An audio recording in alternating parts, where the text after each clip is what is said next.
प्यारे बच्चों, अल्लाह ने इस तितली को कितने हसीन रंग दिए हैं। आज हम इनके हसीन रंगों के नाम देखते हैं। नीला, नीला रंग।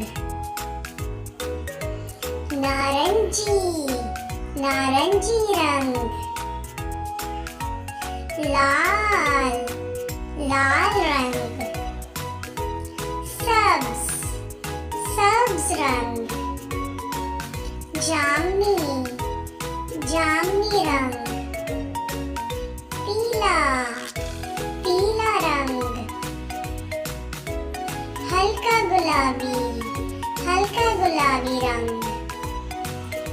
आबी रंग, आबी। भूरा, भूरा रंग।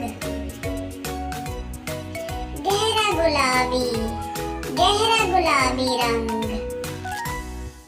काला, काला रंग। लाल,